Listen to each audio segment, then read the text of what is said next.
Hello there, and thanks for joining me. I'm Curl Painter Master Aaron Rutten, and in this video I'm going to be showing off the rock brush pack for Particle Shop. So let's go ahead and use the rock brush pack to add some interest to these rocks, because these are just boring and flat and white. So let's see what we can do. In the Particle Shop panel, let's choose Duplicate Active Layer, which would be this layer here, and we'll click on Launch Particle Shop. With Particle Shop open, we can click on the rock brush pack, and here are all the different rock options down in the bottom right. Let's start with the granite preset.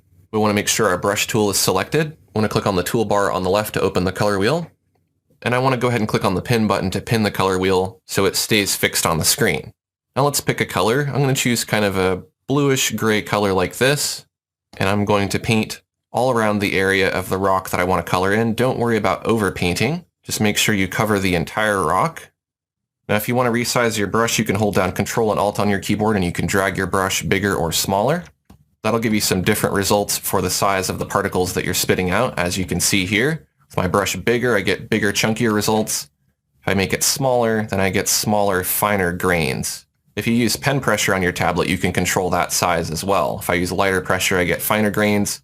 If I use heavier pressure, I get bigger, broader grains. Let's click on Save down here in the bottom right. We want to save only the brush strokes, and that puts our brush strokes on a new layer. I'm going to call that new layer Granite, and I'm going to set the composite method of that layer to Multiply. Next, we want to add a mask to that layer by clicking on the mask icon. Make sure black is selected, and we'll switch to our brush tool. The preset that we want is a soft edge brush like this, and we'll just use that to paint right along the edge. Don't worry about if you overpaint the rock, that's okay, but just clean up anything that's spilling off of the rock. Now I'm going to switch to white. I can do that by hitting X if my background color is already set to white. And X is really handy to switch black and white really quickly. This is very helpful for masking. So when we were painting with black in the mask, we concealed some of that effect, but if we want to bring it back, we can use white to very carefully paint back along that edge with a smaller brush.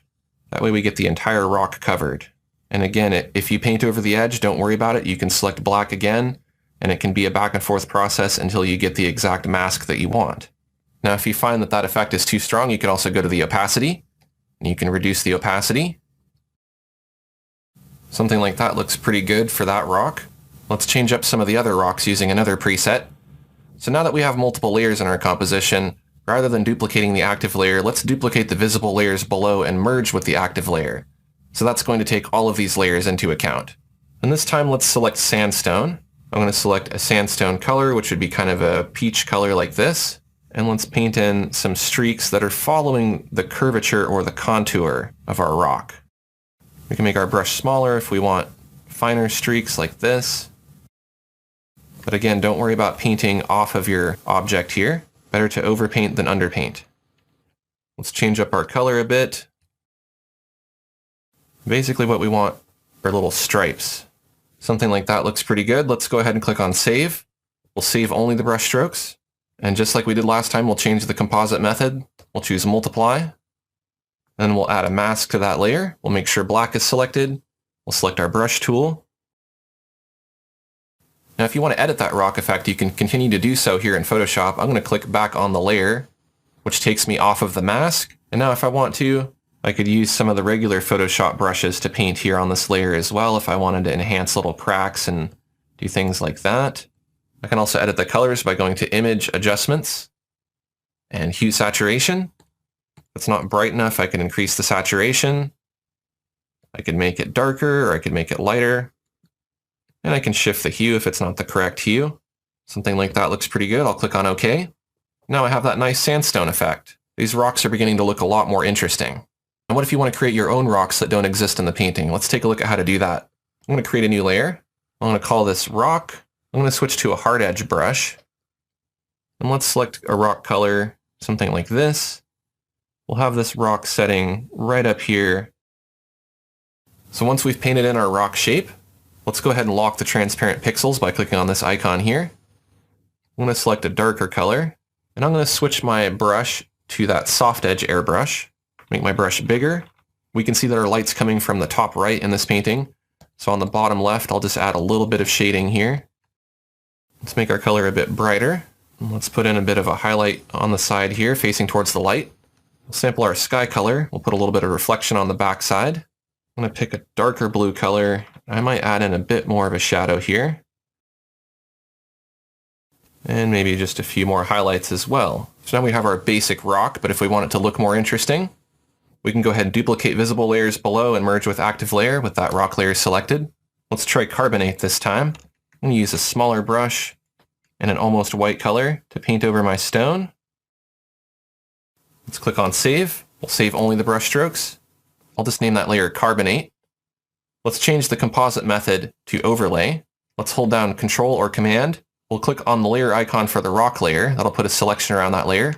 And on the carbonate layer, if we create a mask, that's going to automatically crop out the background. Now we can play with the opacity. If we want to blend it in a bit more. Now we have that nice sparkly, crystally looking rock. And again, if we wanted to continue to edit either of those layers, we could do that. We could click back on the rock layer. And if we wanted to use our brush to put in some brighter spots, we could do that just by painting. And we're painting underneath our carbonate texture here. Now, if you don't want your layers to be separate, you can merge your carbonate and your rock layers together by selecting both of them using Shift. Then you can hit Control or Command E to fuse them together into a single layer. And now if you wanted to, you could switch to your eraser and you could reshape your rock. If you want it to be a little more pointy, something like that looks more organic. I'll show you another way to create a rock that's more polygonal. Let's select the polygonal lasso tool. Let's have a rock up here that's more pointy like this. I'm going to create a new layer for that. Select a rock color. We'll fill with that. Control D to deselect.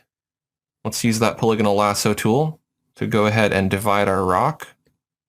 I'm going to select a dark blue color. I'll select my brush. The preset I want is a soft edge airbrush. And we want a fairly large brush. I'm going to lock my transparent pixels, and I'll be able to paint only on that rock. So make a darker side like that, facing away from the light. The light's coming from the top right in this case. Control D, deselect. Back to that polygonal lasso. I'll have this little corner facing right towards the light, so that'll be the brightest. And this side here will be the darkest since it's facing away from the light the most. Control D to deselect, and now we have our more polygonal shaped rock. Let's go ahead and unlock the transparent pixels. Let's switch to our eraser. And if you want, you can erase a little bit here so it's not so perfect. We'll just name this layer pointy. Let's go ahead and duplicate visible layers below and merge with the active layer. Let's try adding some cracks using basalt. I'll select kind of a dark gray color like this. We can tap to add some little fractured shapes here. That creates kind of an interesting texture on that rock.